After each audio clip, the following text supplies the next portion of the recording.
Then everything accelerated. Everything accelerated. And it looked nothing like before.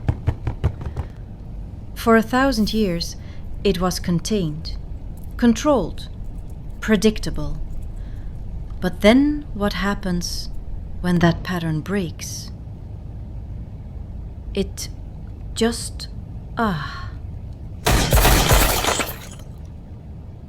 We just watched 1,000 years unfold. Not as random moments, but as a pattern. Slow, controlled, almost contained. Empires rising out of the same darkness, the same system, again and again and again. And by the end, it's all there on the floor.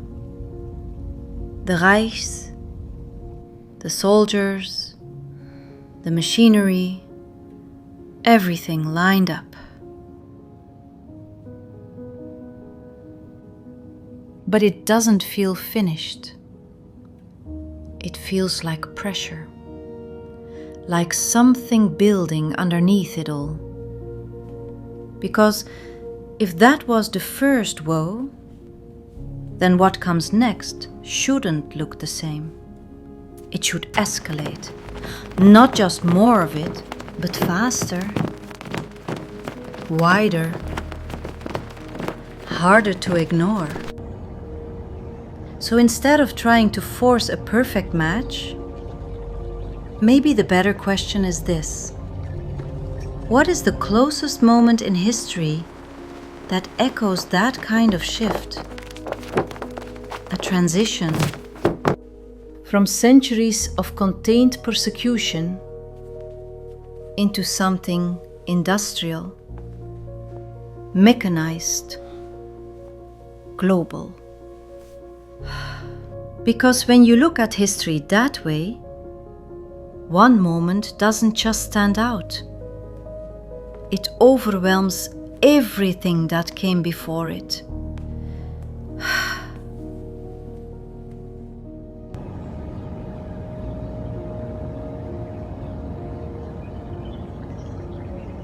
Because there was a moment when war didn't just happen between kingdoms, it spread across continents. Not just swords, but machines, artillery, tanks. Entire nations mobilized. And for the first time, destruction wasn't local, it was global.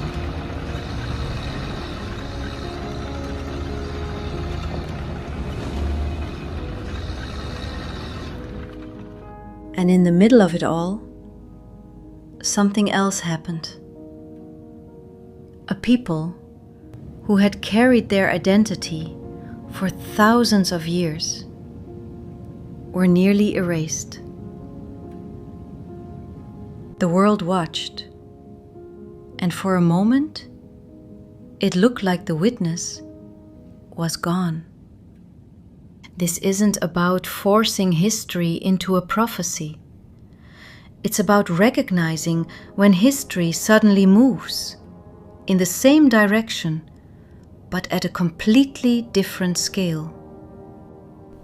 Because Revelation doesn't just describe conflict, it describes a moment when the witnesses fall and the world watches.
And then they stand again.